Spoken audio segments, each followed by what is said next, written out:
আছে যে আমি সদায় নিজৰ ভৱিষ্যতৰ কথা ভাবি ডাঙৰ ডাঙৰ সপোন দেখো, কিন্তু আমি যিমানেই ডাঙৰ হৈ গৈ থাকো নিজৰ সপোনবোৰ পৰিস্থিতি সাপেক্ষে পাহৰিবলৈ ধৰো, আন মানুহৰ দৰে এক সাধাৰণ জীৱন পালন কৰিব লওঁ।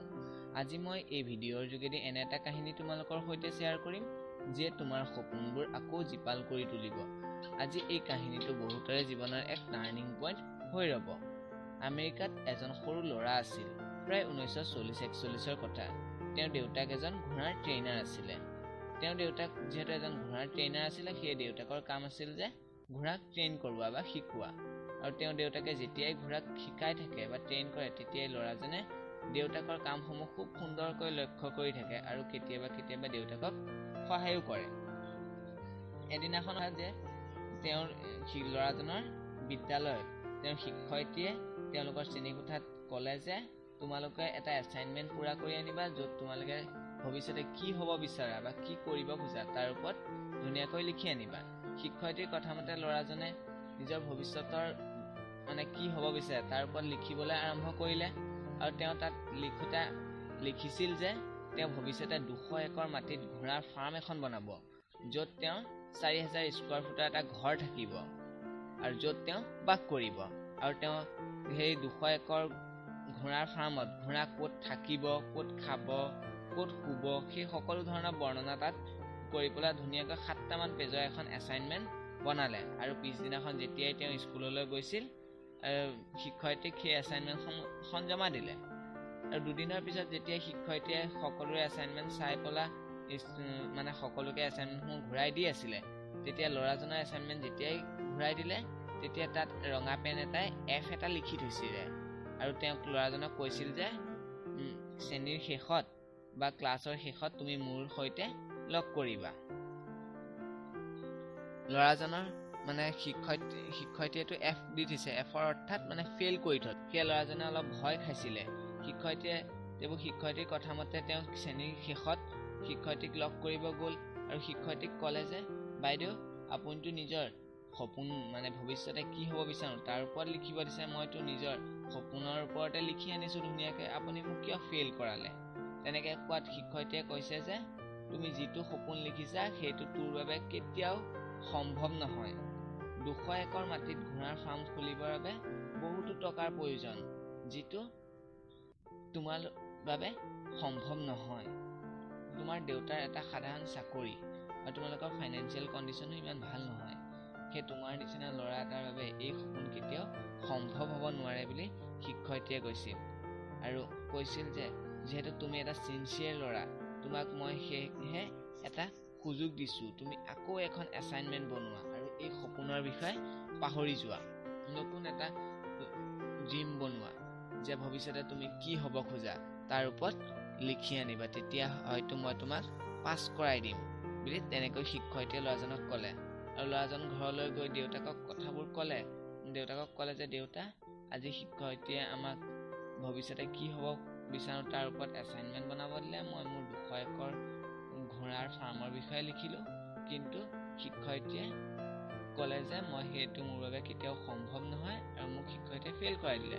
আৰু পাছ কৰিবৰ বাবে শিক্ষয়িত্ৰীয়ে মোক কৈছে যে মোৰ ড্ৰিম চেঞ্জ কৰিবলৈ। মই এতিয়া কি কৰোঁ বুলি কোৱাত দেউতাকে তেওঁক ক'লে যে তোমাৰ জীৱন তোমাৰ ড্ৰিম, তুমি জানা চেঞ্জ কৰা নে নকৰা।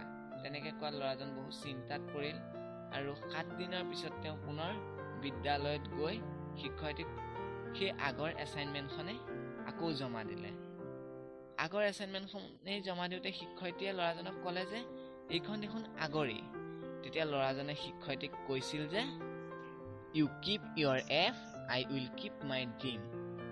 আপুনি আপোনাৰ যি গ্ৰেড দিব মন আছে সেই গ্ৰেড দি সন্তুষ্ট থাকক, মই মোৰ সপোনক লৈ সন্তুষ্ট থাকোঁ। মই মোৰ সপোন চেঞ্জ নকৰোঁ, গ্ৰেডৰ কাৰণে মই মোৰ সপোন চেঞ্জ নকৰোঁ বুলি ল'ৰাজনে শিক্ষয়িত্ৰীক ক'লে। আৰু সেই ল'ৰাজন আজি ক'ত আছে বা কি কৰি আছে জানানে? এই ল'ৰাজন হ'ল মণ্টি ৰবাৰ্টছ।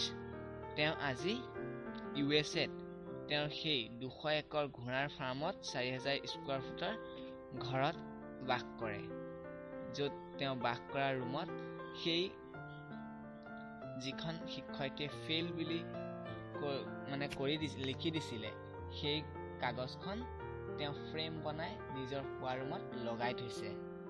তেওঁ আজি পৃথিৱীৰ এজন বিখ্যাত ঘোঁৰা ট্ৰেইনাৰ হয়। তেওঁ হৰ্চ ট্ৰেইনিঙৰ এটা সুন্দৰ চিষ্টেমো আৱিষ্কাৰ কৰিছে, যাৰ নাম দিছে নেচাৰেল হৰ্চমেনশ্বিপ। অনলাইন ইউনিভাৰ্চিটিও আছে। তেওঁ ঘোঁৰাৰ বিষয়ে বিভিন্ন ধৰণৰ কিতাপো লিখিছে আৰু সেই কিতাপবোৰ বহু জনপ্ৰিয় হৈ পৰিছে বা জনপ্ৰিয় হৈছে। এটা অসম্ভৱ সপোন, কেতিয়াও সফল নহ'ব নিচিনা লগা এটা সপোন, যিটো এই ল'ৰাটোৱে সম্ভৱ কৰি দেখুৱালে।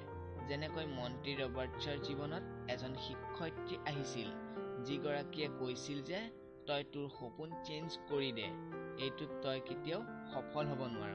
তেনেকৈ আমাৰ সকলোৰে জীৱনত তেনে এজন মানুহ আহেই, যিসকলে আমাৰ সপোন কাঢ়িব বিচাৰে। যিসকলে তেওঁলোকৰ সপোনক কাঢ়িব নিদিয়ে বা যিসকল ব্যক্তিয়ে নিজৰ সপোনক সেই ব্যক্তিসকলৰ পৰা কাঢ়িব নিদিয়ে, সেইসকল ব্যক্তিহে এসময়ত গৈ টপত থাকে বা ওপৰত স্থান পায়। জীৱনত এই কাহিনীটোৰ পৰা এটা কথাই মনত ৰাখিবা যে জীৱনত সফলতা দেৰিকৈ পাব পাৰা, কিন্তু সফলতা নাপাবা যে সেইটো কেতিয়াও হ'ব নোৱাৰে।